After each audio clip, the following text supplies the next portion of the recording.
सवाल ऋतु का है तो मैं एक बात बिल्कुल ईमानदारी से कह सकता हूँ ऋतु के आंदोलन के बारे में, क्योंकि मैं उस आंदोलन को पहले दिन से वॉच कर रहा हूँ।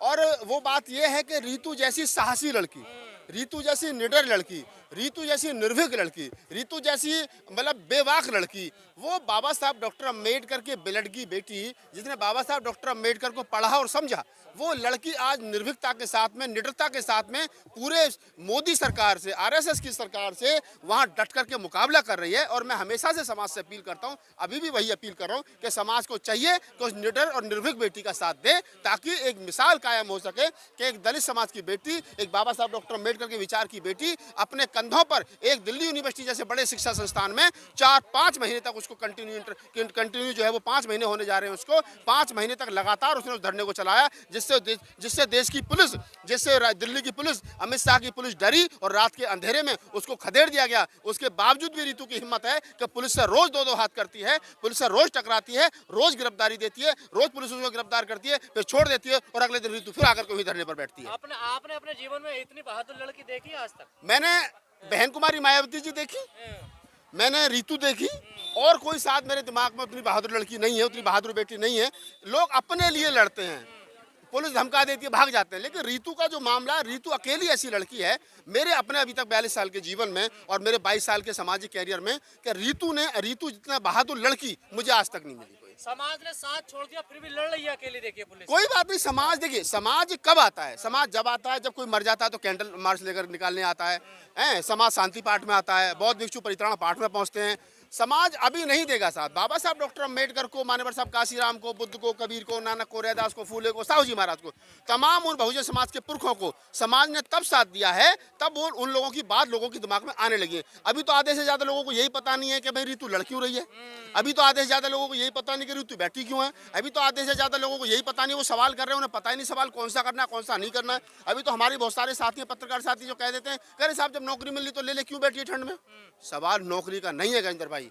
बाबा साहब डॉक्टर अम्बेडकर की मूवमेंट पैसे की नहीं थी, कोठी बंगला गाड़ी की नहीं थी। बाबा साहब डॉक्टर अम्बेडकर का आंदोलन मान सम्मान का था। ऋतु अगर बैठी है तो नौकरी लेनी होती तो वो कनाडा जा सकती है, ऑस्ट्रेलिया जा सकती है, किसी भी विदेश की यूनिवर्सिटी में जाकर के पढ़ा सकती है, उसके लिए ऑफर है।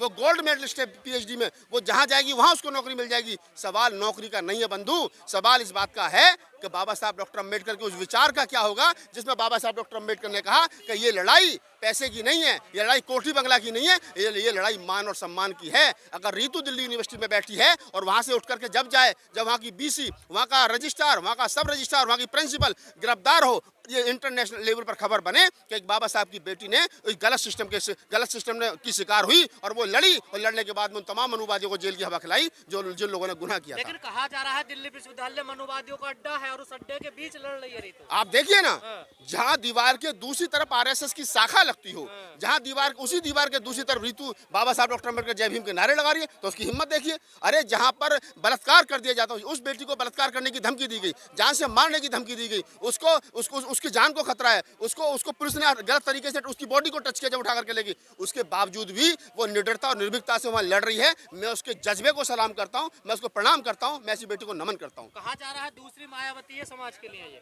देखिए, मैं ये तो नहीं कह सकता कि मायावती को बनने में 30 साल लगे, 35 साल लगे, लेकिन रास्ता वो हो सकता है। बहन जी भी एक शिक्षक थी, बहन जी भी एक अध्यापिका थी, और आज अगर ऋतु भी एक प्रोफेसर है, वो भी एक शिक्षिका है। जिस प्रकार से बहन जी निडरता के साथ में लड़ी, बहन जी उत्तर प्रदेश की 4-4 बार सीएम बनी, और विश्व के पटल पर बहन जी का आयरन लेडी के नाम से दुनिया उनको सलाम करती है, नमन करती है, उनका एक अपना स्थान है। ऋतु को आने वाले समय पर कोई भी साहित्यकार कालखंड में जब कभी ये लिखेगा और विश्लेषण करेगा इस विषय का, और ये कहेगा कि उस समय जब 5-6 महीने तक -2 डिग्री पारे में ऋतु बैठी थी तो उसके अंदर क्या था, जब इस पर शोध होगा, तो मैं कहता हूं कि ऋतु के इस आंदोलन पर इतनी मोटी किताब लिखी जाएगी, एक ग्रंथावली लिखी जाएगी, और तब उस समय के विश्लेषक, उस समय के लेखक, उस समय के साहित्यकार ये लिखने को मजबूर होंगे कि ऋतु थी तो वो लड़ी, अन्यथा और किसी के बस की लड़ाई लड़नी नहीं थी। कुछ बहुजन समाज के लोग शक कर रहे हैं, कह रहे हैं कि राजनीति भी कर रही है ऋतु। देखिए, अच्छा, मैं तो चलो ये बात भी मान लेता हूँ, अगर ऋतु राजनीति भी करी तो भी राजनीति करना गुनाह है। राजनीति करना गुनाह है? इस देश का प्रधानमंत्री होते हुए सरकारी हवाई जहाज और सरकारी संस्थानों का उपयोग करते हुए राम मंदिर के मूर्ति में प्राण प्रतिष्ठा के लिए जाए, भूमि पूजन में जाए, एक आदमी सवाल खड़ा नहीं करता है। वो आदमी जो संगठन रजिस्टर्ड नहीं है मोहन भागवत का आरएसएस, उस आरएसएस के संगठन को, उसके चीफ को जेड सिक्योरिटी सुरक्षा मिले, तब बहुजन समाज के लोग नहीं बोलते। और रीतू वहां बैठी है तो ये गधे नालायक और ऊपर लोग बोलेंगे कि रीतू वहां राजनीति कर रही है। और मैं कह रहा हूँ कि राजनीति भी करी तो कौन सा गुनाह करी? तुम्हारे बाप का क्या ले रही है? क्या ले रही है तुम्हारे बाप का? ये वही लोग हैं गजेंद्र भाई, इनके सबके घर जाकर के चेक करो। इनके सबके घरों में चिड़ियाघर है, बड़े बड़े मंदिर हैं, सब बाबा साहब डॉक्टर अम्बेडकर की 22 प्रतिज्ञा के विरोधी हैं, दुश्मन हैं। और ये रीतू पर प्रश्न चिन्ह लगा रहे हैं। क्यों? क्योंकि इनकी बेटियां घरों से बाहर नहीं निकलती, इनकी लुगाई घर से बाहर नहीं निकलती, इनकी माँ बहन बेटियां मंदिरों में घंटे बजा रही हैं और ये रीतू पर प्रश्न चिन्ह खड़े करते हैं। शर्म नहीं आती इन लोगों को? ये जो भी लोग हैं इनको चिन्हित करो। और मैं तो कह रहा हूँ पहले दिन से कि रीतू के खिलाफ जो लोग बोल रहे हैं उनको चिन्हित किया जाए। और जब रीतू सब प्रोटेस्ट से उठेगी, मैं दावे के साथ कह रहा हूँ, एज एक्टिविस्ट मैं दावे के साथ कह रहा हूँ, इस आंदोलन की ये खूबसूरती है कि वो पिछले 5 महीने से बिल्कुल निडरता और निर्भीकता के साथ में चल रहा है। उस आंदोलन की ये खूबसूरती है कि उस आंदोलन को एक दलित बेटी, बाबा साहब डॉक्टर अम्बेडकर की ब्लड की बेटी, विचार की बेटी, उस आंदोलन को लीड कर रही है। और वह कितना भी बड़ा नेता जाए वो भाषण देता है, लेकिन लीड रीतू करती है। ये है बाबा साहब डॉक्टर अम्बेडकर का विचार, ये है रीतू का आंदोलन। इस आंदोलन की यही खूबसूरती है। और जो लोग ये कह रहे हैं कि रीतू राजनीति कर रही है, मैं फिर बड़ी जिम्मेदारी के साथ कह रहा हूँ कि रीतू राजनीति कर रही है या नहीं कर रही है। और अगर कर भी रही है तो मैं उसका समर्थन कर रहा हूँ। रीतू जैसे बच्चों को राजनीति करनी चाहिए, राजनीति में आना चाहिए। ये गधे 131 जो पार्लियामेंट में बैठे हैं, जो जब SC ST OBC माइनॉरिटी का कोई भी बिल पास होता है और ये बोलते तक नहीं है, तो कम से कम ये गधे चुन करके जाना बंद हो और ऐसे लोग राजनीति में, रीतू जैसे लोग आए, हमारे जैसे आए, अभिषेक जैसे लोग आए, तमाम वो लोग आए राजनीति में जो बाबा साहब डॉक्टर अम्बेडकर के विचारों से परिपक्व होकर के आगे बढ़े। उन लोगों को राजनीति करनी चाहिए और रीतू अगर राजनीति करी तो 1000% करनी चाहिए। लेकिन सबसे बड़ी बात है कि ये आंदोलन संविधान के अनुसार चल रहा, पुलिस कुछ गोल गोल चक्कर में फंस गई है। वहाँ देखिए, आपने देखा गजेंद्र भाई, हम तो थे वहां पर, रीतू को गिरफ्तार करने आई पुलिस को धारा 144 का उल्लंघन करने पर रीतू ने पुलिस को गिरफ्तार कर लिया। पुलिस कह रही कि नहीं हम हाथ नहीं लगाए। रीतू ने कहा, उनके वकील ने कहा कि आप उंगली लगाइए, हम बच्चों की तरह चल रहे, चलो ना। ये है संविधान की ताकत, यह है बाबा साहब डॉक्टर अम्बेडकर के मूवमेंट की ताकत, विचार की ताकत।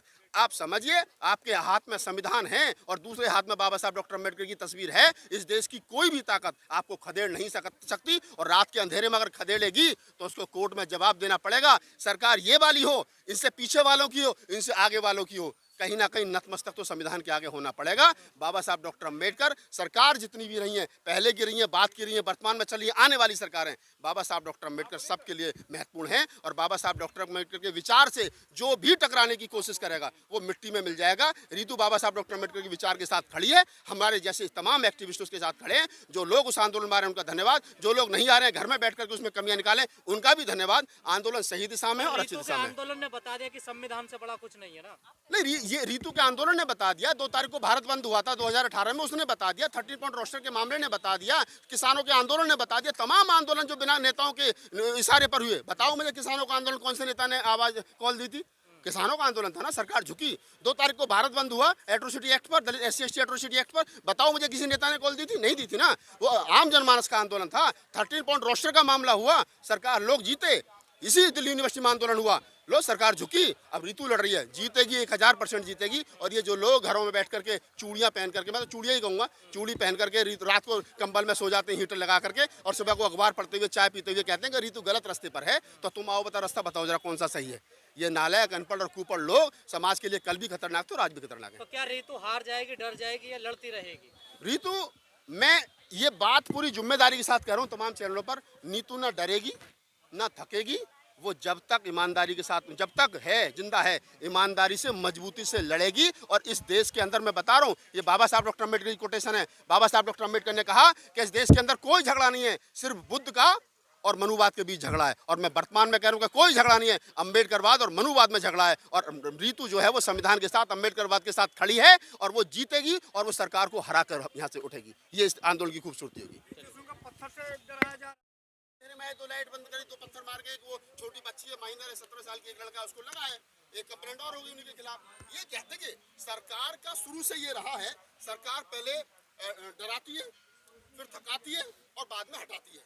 और अगर जो लोग नहीं हटते हैं, राकेश टिकैत की तरह, रीतू की तरह, 2 तारीख के भारत बंद की तरह, फिर सरकार हाथ जोड़ कर खड़ी हो जाती है। बताओ माई बाप क्या करना है। तो सरकार ने पहले डराया, फिर थकाया, फिर हटाया और अब डराने की फिर दोबारा कोशिश कर रही है पत्थर मार के, और कुछ नहीं।